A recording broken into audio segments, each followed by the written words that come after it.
大家好，因为周日机组也在 MD 出了，所以就直接来做一个影片了。这个牌组很好理解，另外这是机器人本体，效果怪就是机器人零件，有机器人的时候，零件就能发射出去，套在游戏王身上，这是效果怪在本在 L 怪连接端就可以发效果。先来看看效怪，目前有6种零件，全部各下1。除了7星、6星这2张交换成功能发效果以外，其他都是墙上没有怪或者只有本家就可以从手牌特交，全都是在本家 L 怪连接端都可以发效果，分别是 L 怪共生时抓对手全残，2速获得1张怪控制权，看对手手牌，再特交1张怪上场，魔性坑加2张卡，2速加1张怪。大部分都是常用的，看很好理解。重点说一下6星，这张卡一般来说可以第2步出场，所以这副牌组能提前看手牌，把手坑解决掉来防御，没有的话也能把关键卡拉上场，等同于射手。那么这个牌组的目标就很明确了，6星射一手，只有将效怪放在 L 怪的连接端来提供挡。那么下一步就来看看机器人本体，也就是我们的 L 怪。先来看看第一张，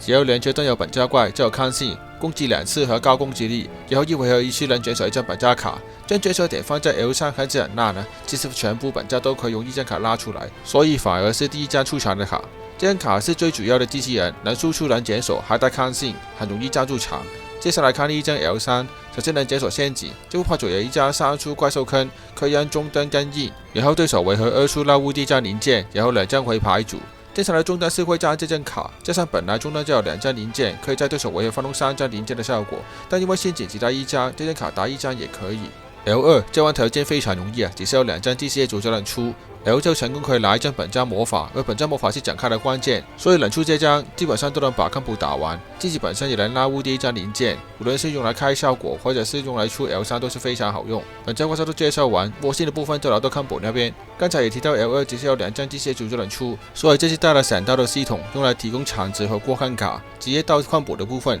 告诉你怎么用。闪刀的 token 可以直接做到2张机械组，所以再来看看未来蜘蛛的做法。顺带一提，这牌组不是通交就可以做完 combo， 不用把通交给浪费掉。首先通交拉出路士，任意2张怪出卡米利亚，对 token 佛闪回收，发动 token。因为 token 是战士组我们就整成 L 怪，这样就有2张机械组了。出本家 L2， 把传递卡拿上手，发动本家，可以再把1张本家卡拿上手。拿登场，这张卡可以从额外牌组或者牌组特交1张本家怪。我们特交6星，发效果看手牌，把怪兽拉上场。因为我们有本家怪被笑破，传递就可以拉另外1张本家怪上场。我们用这个效果拉7星，这样2张不能拉自己的怪都上场了。这张卡交完成功可以对1张本家怪，我们对3星。L2 开效果拉6星，6星交完成功可以回收1张本家怪对手牌。我们选刚刚对下去的3星，这样7星是终端之一，我们就把它留在这个位置就好了。我们将另外2张出 L3 这里减手永续，这张永续只有 L3 和 L2 其中一个有减手到就可以了，是我们续航的关键。发动成功可以复活乌第1张3星以上本家怪。我们把6星特交，3星再用寄生效果特交，永续开效果，把场上的本家怪回手牌回血，然后再从手牌特交1张零件，零件开效果都是要扣血的，有回血效果的也不差。我们就把7星回收上手再特交就好了。3星兵 L1 将永续送物，拿机械之夜。L1 和6星出警徽，发效果把机械之夜送物，再开机械之夜效果，解锁收带兜神，这样我们就有上色坑了。L2 和 L3 出另外1张本家 L3， 把3束盖上场，最后手牌、收带、装备闪都特交就可以。这样卡米利亚送物是可以开效果的，可以装到最难装这张，可以多1档。这样我们的终端就有一个3束抢怪、L3 拉的扎怪和传递拉的魔性坑。最后卡米利亚这是可选项。本家卡的做法，直接登场拉 L3， 解锁传递，传递拉另外1张登场，拉出6星看手牌，之后的操作都是一样的。留意这张登场可以帮本家怪带破，但有些本家卡是需要破坏才能开效果，带破了就没效果了。后宫的打法，尽量先拉 L3， 再灵活运用零件换对手资源就可以了。这个牌组实力不错，有像饼图的实力，不过戳动点不太足够虽然可以用闪斗那些外挂卡来补充，但用这个方法展开，手看抗性和过看长度都会比较差，像吃G和了 G 都会比较难受，加上续航有些不足所以10分我觉得只能给7分。这次的对局呢都比较烂，我个人觉得没什么参考性，选挑战高血压可以看下去。那么就到实战的部分。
有